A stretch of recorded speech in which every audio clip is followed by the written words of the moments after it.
of it. Still ahead on Good Day. Love and politics. This year's presidential race seems to be driving people apart, to say the least. But our next guests say it doesn't have to do so. All right. Coming up next, we're going to show you some ways to bury the hatchet and let love bloom. Even if one of you loves Donald Trump and the other one loves Hillary Clinton. Divided household. We're going to talk about it. Coming up next.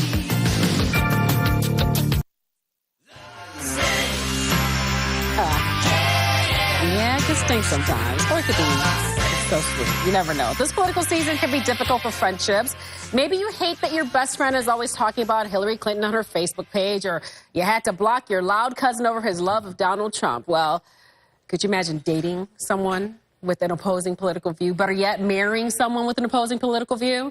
Some have found success, though, such as Democratic pundit James Carville and his longtime wife, Mary Matlin, who worked on President George H.W. Bush's reelection campaign, you'll recall, or George Bush himself and First Lady Laura Bush. The First Lady kept her political views to herself when her husband was in office, but when he got out, she announced on Larry King that she supported gay marriage and abortion and actually began as a Democrat before marrying President Bush. Joining us to tell us how you can date someone with opposing political views are Callie Harris and Jamie Bernstein. They are both D.C.-based matchmakers with the matchmaking site, The 3-Day Rule. Good morning to both of you. Thank you, guys. Good morning. Yeah, it seems improbable, but you're saying it can work. It can work. I think the biggest thing to remember is it definitely can work. You just listed two couples right there that have made it work for a long time. Well, Mrs. Bush, she pretty much said, since we're going to the White House, I'm going to come over to your side. Exactly. So that's probably the best way to do it, right? Well, compromise, I think, is what we have to do, too. I'm just going to join you. But yes, tip number one, it can definitely work. So, you know, people are so quick now to write off people based on their political beliefs without even knowing them. And again, it's definitely how can it work when people are so, you know, on their side? I'm so passionate about Hillary Clinton, or I'm so passionate about Donald Trump. And the two have such opposite ways of coming to this campaign and thinking. How do you bridge the gap between two people who feel so strongly about each candidate? Sure. Well, that actually brings us to our second tip. A little bit of passion in debate can actually translate into some passion in the bedroom.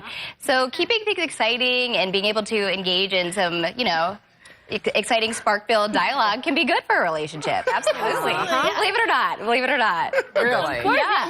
You have to make sure that you fight fair. So I think, you know, you can't, you know, go in with your arms up, ready to throw punches. You have to, you know, actually figure out why the person feels like that. So look into their background, look into their upbringing, you know, get to know them and why those are their thoughts and feelings. No name calling. No name calling. No name calling. Oh, okay. Well, look, but here's another thing that I thought about. What if you get into somebody, you're really interested in them, then you're down the road. Now, the political conversation doesn't come up on the front end, all right? And then maybe a month, 2 months down the road, then all of a sudden you're like, oh, wait a minute.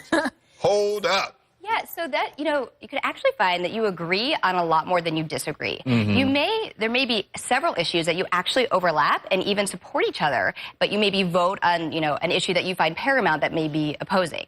So it's important to try to connect, you know, first and see where you do agree, and you may find you have a lot more common ground than you originally thought. And that is how it should be done. You should get to know someone as a person, you know, and figure out if there's a connection first before you hear the word Trump or Clinton and automatically sort of... And don't break up once that comes up, right? But at what point do you figure this is not going to work? I mean, because there has to be a point. If you are so steadfast in your belief, and they are as well, at what point do you say, okay, maybe this is not the way to go? Maybe we're not meant to be a couple? Well, I think if it's fundamental differences, that's where you're going to have issues. So that's where you have to know why the person feels like this. Again, their upbringing, their background. You know, what about, you know, what issue do you two have to agree on for it to work? Yeah. In your matchmaking experience, do you advocate getting this out in the open right off the top, or do you wait?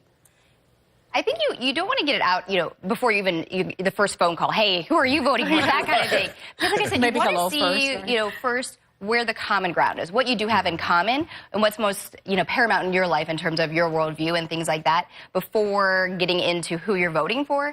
And remembering that this is short term, right? If you're looking for a long-term marriage type relationship, you know, each political season has an end date, and even when somebody gets into office, there's a 4 or 8 year end date. So you're thinking about, you need to look at the bigger picture as opposed to the immediate current time. What about the solution to the problem being just don't bring it up? How about that? You know, there's some credibility to that, I think. I think, you know, don't sit in front of, you know, cable news that's biased when you two have different views. That's just kind of waiting to have an argument. Right. So do things like, if you're gonna watch something on TV, pick a show on Netflix, or like, watch something that's not gonna rile you up. Right. Yeah, absolutely. Do you see this a lot in your matchmaking business, that this particular topic of politics coming into play with matching couples? Oh, I think here in D.C., it's on the forefront, more so than other cities, and also with the political season at hand. But again, we really try to remind people that politics is just a small piece of who we are.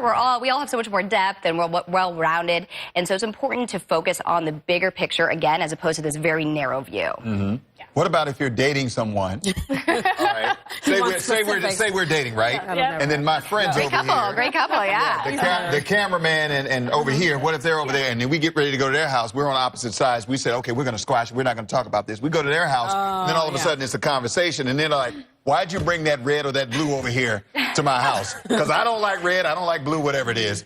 Again, then it gets tested. Are you separating from the friends at that point? I mean, how does that go? That's a good question. Because the friends are a big part of the whole thing. Of course, yeah, absolutely. I think it boils down to like the fighting fair. It's so easy to switch from talking about ideologies and why you feel this way to like name calling and, questioning people's sanity and their intelligence.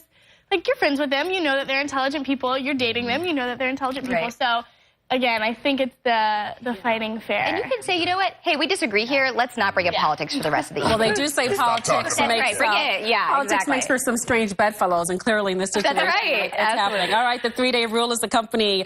Callie Harris and Jamie Bernstein are the proprietors. Thank you so very much. Thank you for having us. Always a pleasure. Love can be in the air, even in this tumultuous political season.